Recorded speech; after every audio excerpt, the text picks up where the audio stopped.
PDP की मैं एक ही बात बताऊंगा, मुफ्ती सईद ने अगर इल्हाक नहीं किया होता, इनके साथ खड़ा नहीं हुआ होता तो शेर की मौत मरा होता। मरना उसने अपने ही टाइम था। राजनीति कर रहे हैं, बीजेपी वाले ही हिंदू हैं, बाकी दूसरा कांग्रेस का उठे, एनसी का उठे, आम आदमी का उठे, वो हिंदू नहीं है। यही तो इन्होंने सिखाया। मतलब जहां इनको काम, आप मुझे बताओ, आप दुकान पे जाओगे बिना पैसे के देगा, चाहे वो आपका सगा भी है, नहीं देगा।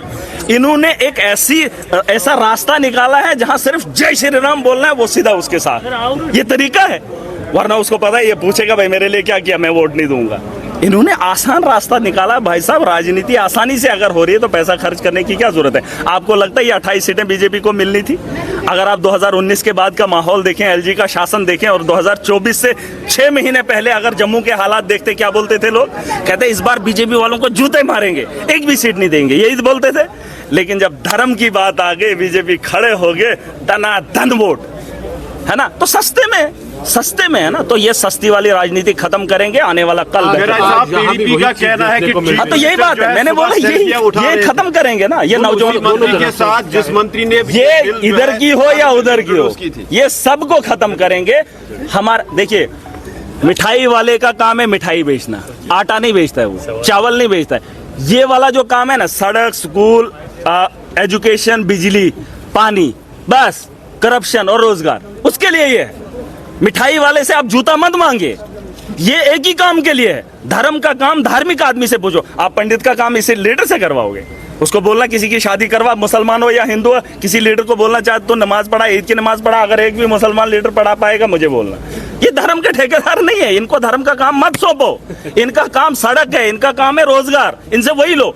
मैं मातम पे नहीं जाता हूँ, पता है आपको, लेकिन ये मातम पे जाते हैं, वो लोग खुश हो जाते हैं, अच्छा ये हमारे घर आ गया, बस सारे निकलते हैं माफ। अरे उस नेता को पकड़ो, उससे काम लो। यहाँ लोग एक बार वोट दे देते हैं, फिर अगर उसने काम नहीं किया, अब आएगा 5 साल के बाद दिखाएंगे। मैं कहता हूँ जब तक वोट दिए हैं, जब तक वो है, उसको घसीट कर लाओ, उससे काम करवाओ।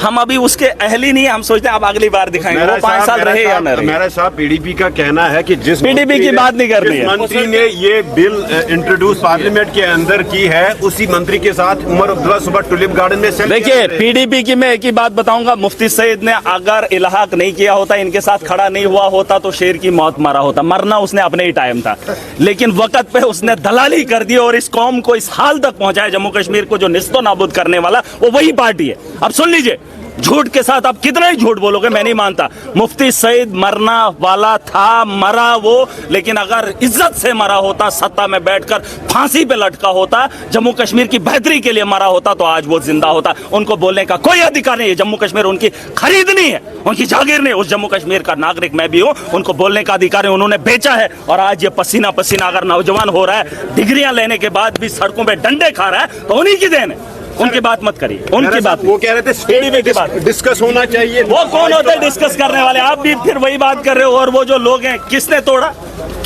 किसने तोड़वाया? अरे सत्ता के नशा के लिए मुफ्ती सईद ने उनके साथ जोड़ खरोड़ कर दिया।